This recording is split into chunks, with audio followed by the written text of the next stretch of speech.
Hello and welcome. I'm Karen McNenny, author, mediator, co-parent specialist, and divorce consultant.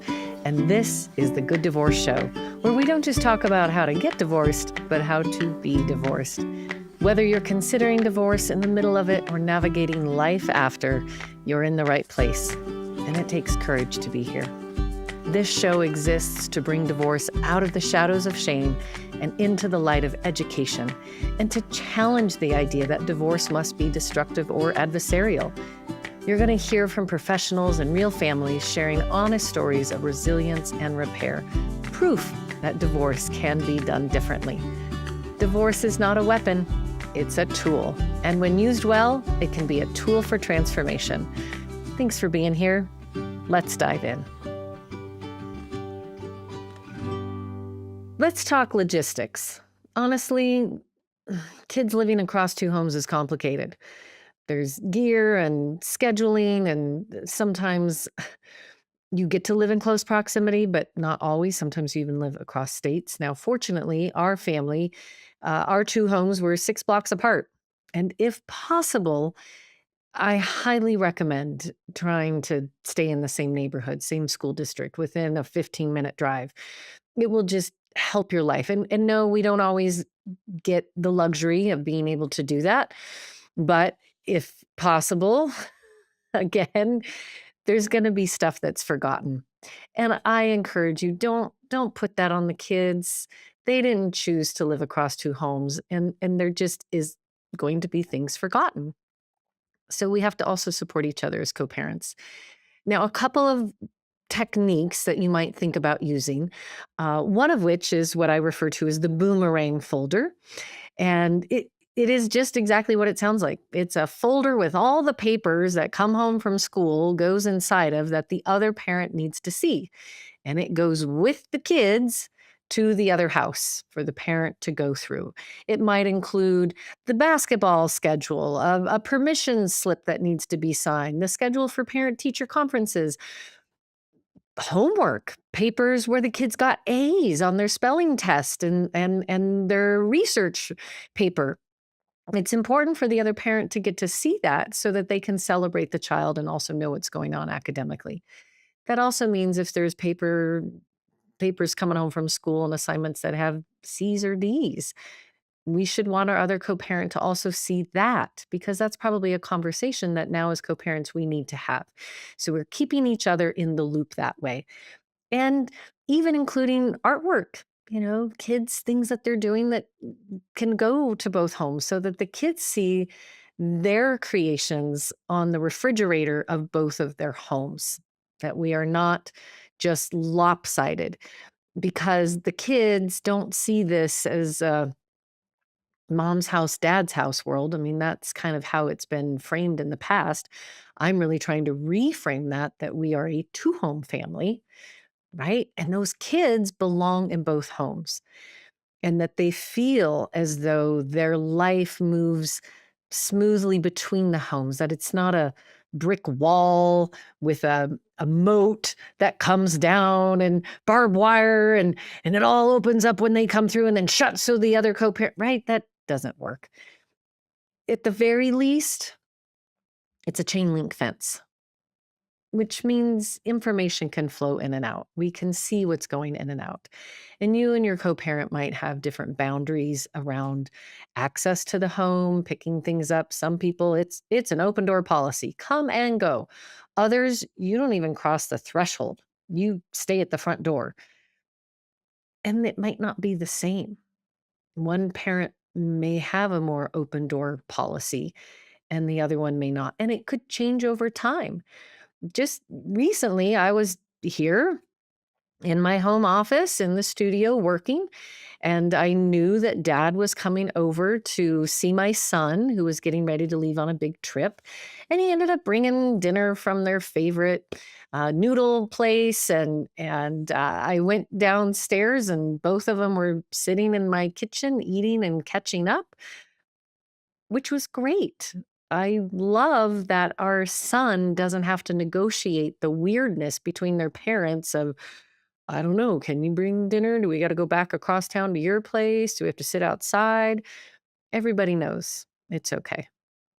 Now, another logistical piece is just gear. We would keep bins, like big plastic bins you'd put all your Christmas decorations in. And the bin or the laundry basket, something where stuff can just go and it can be scooped up and delivered to the other home. And the kids, eventually, when they were young, there wasn't too much of that, but there might have been ice skates, things that we're not going to duplicate across homes, but that the kids are going to want access to. Um, it might be a special stuffy when they're younger or a special blanket that needs to go. And I, I recommend typically, if you're doing a week on, week off schedule, I recommend a Sunday transition. It allows kids to come home on a Friday and just crash where all their stuff is, not have to, they're tired. And you can move into your weekend plans. You have all day Saturday, Sunday. You get Friday and Saturday night. And then on Sunday, before dinner time, sometime in the afternoon, you're gathering things up and transitioning to the other house, which then allows parent and child to kind of settle into that new home and that new rhythm before the school week starts. Get things unpacked, get situated on what's going to be happening this week, have the opportunity to get settled and ready for Monday morning to go to school. Do we have all the assignments? Where's the backpack? Do we have the gym shoes? The lunches are packed. Do we have an instrument that needs to go back to school? And it also gives us that little bit of time as we're preparing Sunday afternoon for our Monday kickoff to the week, that if something was forgotten, we can preemptively, fix that on Sunday before time shows up.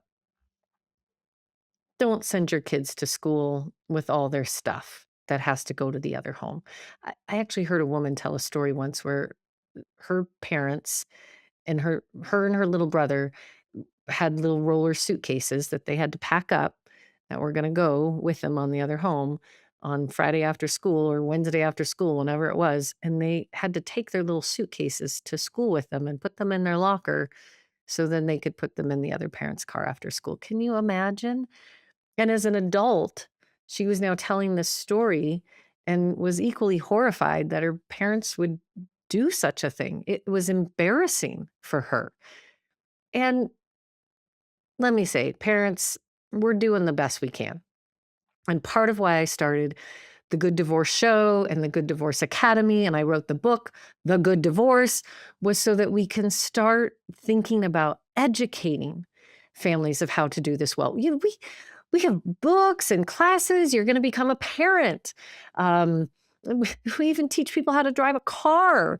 Like there's so much focus on education and making sure that people are prepared and ready to manage successfully in life. But we don't ever think about divorce as an educational opportunity. We only have been thinking about it as a legal event.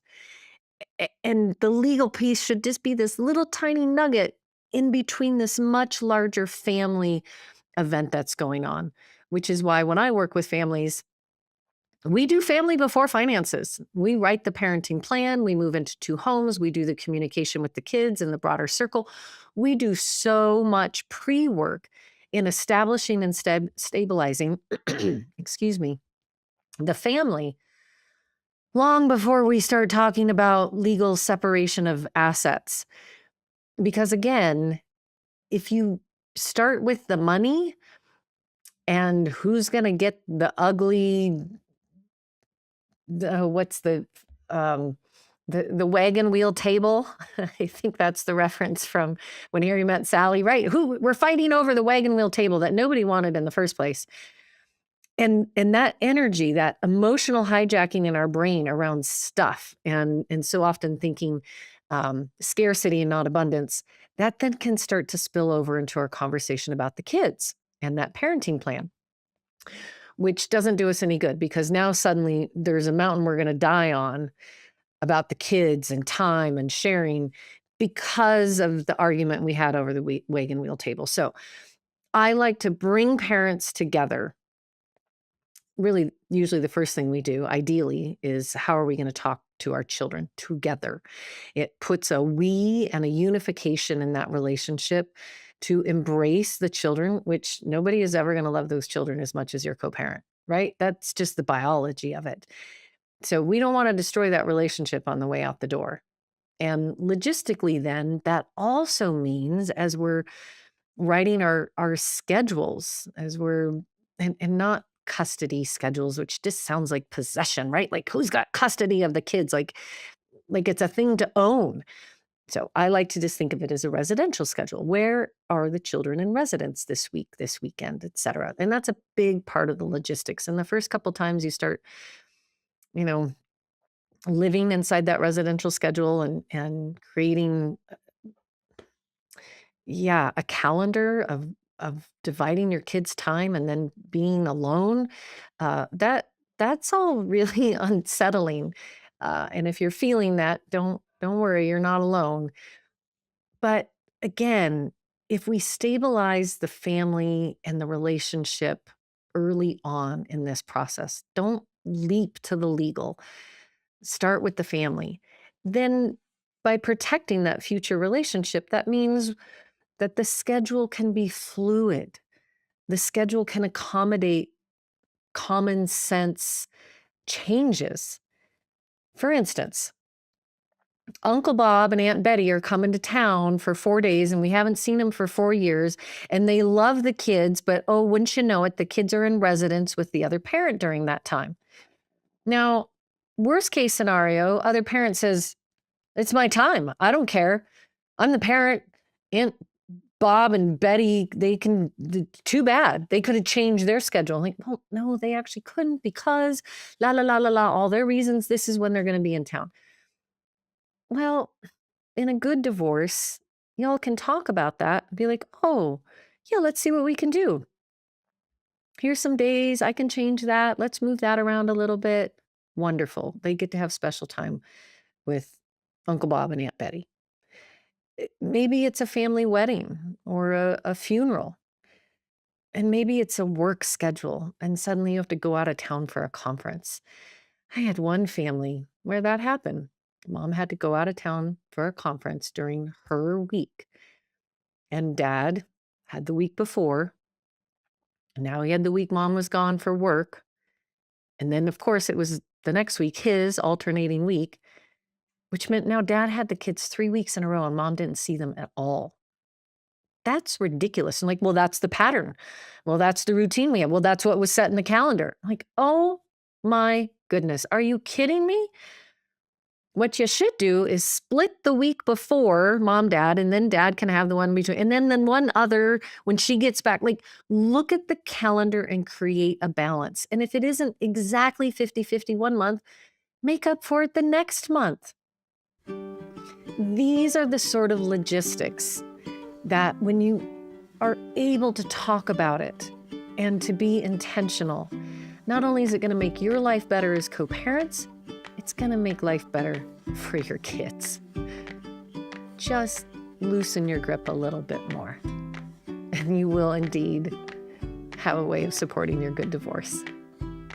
And remember, everything will be okay in the end. And if it's not okay, it's not the end.